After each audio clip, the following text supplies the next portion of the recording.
wabarakatuh. Perkenalkan, nama saya Sri Tinsia Husain. Saya dari Prodi D3 Analis Kesehatan, Fakultas Sains Teknologi dan Ilmu Kesehatan, Universitas Bina Mandiri Gorontalo. Baik, di sini saya akan menjelaskan tentang protein.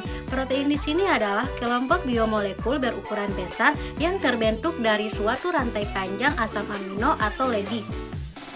Jenis-jenis protein.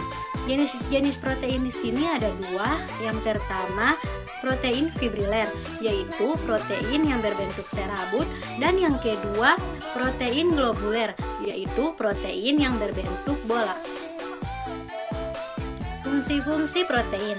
Fungsi protein di sini ada 5, yaitu yang pertama, perbaikan dan pertumbuhan, yang kedua, sebagai pembentuk antibodi, yang ketiga, sebagai sumber energi, yang keempat, membantu metabolisme tubuh, dan yang kelima yaitu memfasilitasi reaksi kimia.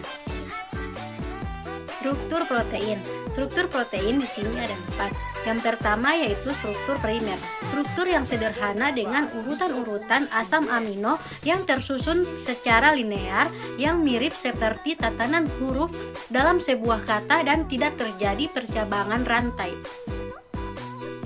Yang kedua, struktur sekunder, kombinasi antara struktur primer yang linear distabilkan oleh ikatan hidrogen antara gugus CO dan NH di sepanjang tulang belakang polipeptida. Yang ketiga, struktur tersier, lapisan protein yang lumpang tinggi di atas pola struktur sekunder yang terdiri atas permutarbalikan tak beraturan dari ikatan antara rantai samping gugus R berbagai asam amino. Dan yang keempat yaitu struktur kuartener, adalah gambaran dari pengaturan subunit atau parameter protein dalam ruang. Struktur ini memiliki 2 atau lebih dari subunit protein dengan struktur tersier yang akan membentuk protein kompleks yang fungsional.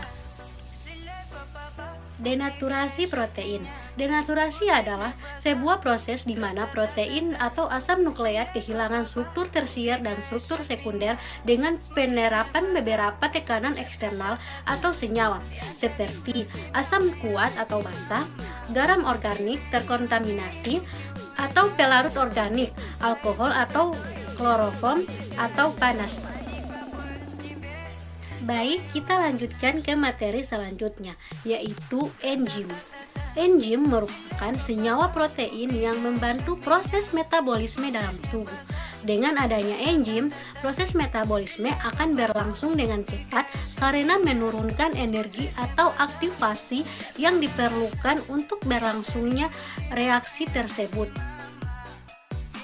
Cara kerja enzim. Secara sederhana, enzim bekerja seperti kunci atau gembok, yang pasalnya dalam materi enzim terdapat tempat yang aktif, yang mana substrat tertentu dapat bergabung ke dalamnya dan bekerja secara spesifik. Faktor yang mempengaruhi kerja enzim.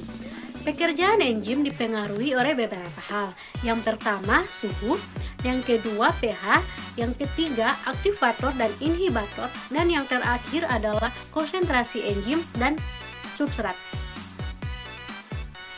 Baik, kita lanjutkan ke materi yang terakhir yaitu hormon. Hormon merupakan zat kimia yang diproduksi oleh kelenjar endokrin yang mempunyai efek tertentu pada aktivitas organ lain dalam tubuh. Klasifikasi hormon. Hormon sejatinya adalah zat yang hanya ada sedikit di dalam tubuh, namun tidak diragukan lagi fungsi dan kegunaannya. Hormon dapat mengendalikan proses pertumbuhan, reproduksi, metabolisme, kekebalan, dan pola hidup manusia sekalipun. Dalam tubuh manusia, terdapat beberapa jenis kelenjar endokrin untuk memproduksi hormon. Di antaranya adalah kelenjar hipotalamus, kelenjar hipofisis, kelenjar tiroid, kelenjar paratiroid, kelenjar timus, kelenjar pankreas, kelenjar adrenal, kelenjar ovarium, kelenjar testis, dan kelenjar pencernaan. Baik, itulah hasil pemaparan materi saya mengenai protein, enzim, dan hormon. Jika ada salah kata mohon maaf. Wabillahi taufiq wal hidayah. Wassalamualaikum warahmatullahi wabarakatuh.